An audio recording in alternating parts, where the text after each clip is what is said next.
I'm a merchant marine. I've been sailing 15 years. I graduated from the Paul Hall Maritime Center out of Piney Point, Maryland. I primarily sail on container ships, tankers, drill ships, military cargo vessels, you name it, I can sail on it. My sailing capacity of bosun, my whole title is AB Unlimited. That primarily sail deep sea and coastal, meaning up and down the coast, west coast, east coast, and deep sea is out deep sea across to other continents. What led me to the flat earth was actually my sister. We've always been into the conspiracies and the 9/11 and Sandy Hook and all that stuff. And one day she said, hey, you want to see a conspiracy, you should look into the flat earth. And I looked at her and laughed because I had seen the videos come up in the feed and they showed that disc thing in the space and I laughed at it and whatever. And she showed it to me and I laughed at her. And I went and pulled out my phone and I looked up a video. You can look it up. It's called Dragon Link FPV to Space. And what you'll see is basically an RC airplane that's been taken up about 80,000 feet. And they release it and then the airplane comes down with power. And it has the Dragon Link system which is capable of making control and video. Anyways, but they had a GoPro, so you see this curved globe. And you know, that said it for me. When I saw that, I was like, oh wow, look at that. So I brought that down to her, put it right in her face and said, look at that. And looking back, I remember her smile on it was like, you know, okay, she wasn't gonna argue with me. And she said, okay. Later on, I don't know, a couple days later, whenever I seen it in there and I said, all right, I had nothing to watch. I hit it on the YouTube and I knew within 10 minutes of it. I forget which one it was. I think it was probably one of the documentaries, but it was almost like I instantly knew. And then what happened was a lot of the proofs that I had were before I was a flat earther, such as seeing contacts at 30 miles out with the naked eye on the horizon, which is impossible on the globe model. So much so, it was me, the third officer, and the lookout. We were standing our watch, and I believe we were in the Mediterranean Sea. Look and watch. I say, okay, we got a contact out there. We look and we try and get it on the radar. We get it at 30 miles out. When the chief mate came up, we had told him, hey mate, we got a contact earlier 30 miles out. He said, bull crap, I don't believe you. And we all looked at each other and shook our heads, said, yeah, they got it. He stormed off the bridge, ran down, came back up. He had the Bowdage, which is a thick green book that's everything you ever need to know about being on the ocean, sailing, navigation, everything. And he comes up and he says, the math doesn't lie. And he slams down this piece of paper and he says, our bridge height is at 100 feet versus how far? 30 miles. It should have been behind like 600 foot of curve. I remember 600 something foot. He had all the mathematical, of course I didn't know, okay, that's good. All right, he must know what he's talking about. But we're looking like, well, I don't know. We got it on the radar, then the radar must not know what it's doing.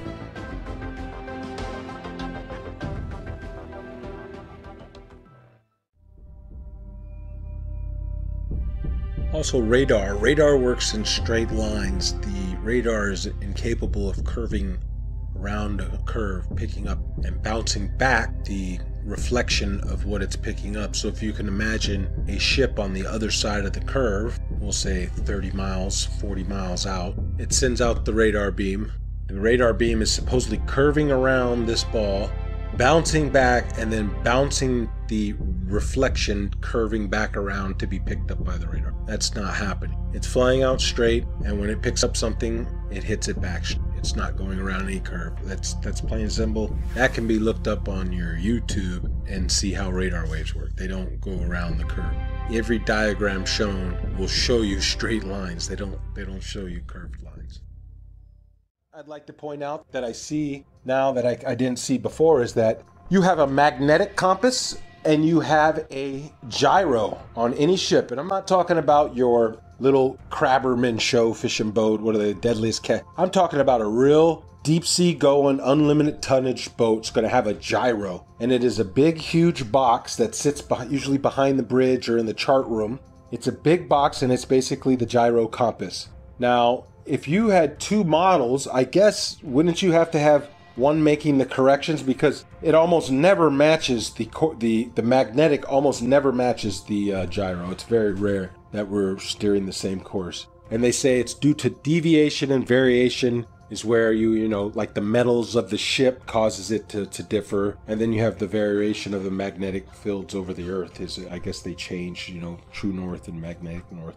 But the way I look at it is, man, they got two different machines. One is a machine and one is from God. The way to get around the Earth. God's not a dummy. He put the way to get around the Earth with the compasses. If back in the day they had motorized vessels that can get them around, they would probably have got around a lot better. But they were at the mercy of the wind. People like, oh, they didn't know their way, or, you know, they were using the stars and stuff, and they, you know, so I just believe that the two compasses, the gyro compass that's electronic, and then our regular compass is because they are switching the ways, you know, the maps. There's two different ways to get around the Earth. You're tricking us. On one ship, on a military ship, and this is with night vision goggles, 50 miles, and these guys were on the bow.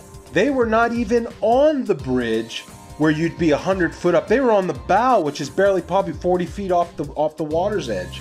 So these guys, and they have the latest state-of-the-art. This was in 2015. 2015, they had state-of-the-art, what do they call them, night vision goggles. So these things are capable of seeing that far if we live on a plane. You can't deny it. It was so obvious, but not to everyone else. I guess the programming's harder than other people. So they don't want to hear it. But over the years, I have learned the model. I know the model like the back of my hand. I can show proofs. I have ammo now. So when I go out there and I tell somebody, hey, that's impossible, you know, and I'm talking to a third mate or a second mate who's an officer who went to college, meaning they paid for their education. Because when you pay for your education and you're making a handsome salary on it, you can't be wrong. How could I be wrong? I'm making a salary, they're paying me. I paid for this career. Everything's working great in my life. You are obviously wrong. All the math works. So with that, you know, it's hard. But when you stump them and you start showing them stuff, it's hard for them to say. And then they start saying stuff like, oh, well, what does it matter anyways? I don't. Also tell mates about they lay down and we use all our charting is done on flat maps, straight lines. They never draw a curved line. Every line is straight. Straight lines, everywhere we go on a flat map. And I try to point it out to them. And what they tell me is, Mr. Marcator has put all that in there for you. It's all equated in there for you. You don't have to worry about it. All the curvature calculations for it and everything's figured right into the map. So the straight lines and everything are actually bending somehow. I don't know. So these are just the proofs that I see. Along with, you can see the corpuscular rays are much betterly observed out at sea because you can, it's nothing, it's like a desert. And so you can see the sun like a flashlight just shining down in a cone everywhere. If there's a little bit of clouds are right, it looks like a cone. And I point it out all the time to these guys. And I get them thinking, but you know, the programming goes hard on people. And if you're not ready to wake up, well, you're not ready to wake up. You'll just have one foot in, one foot out. You'll be back in the illusion before you know it.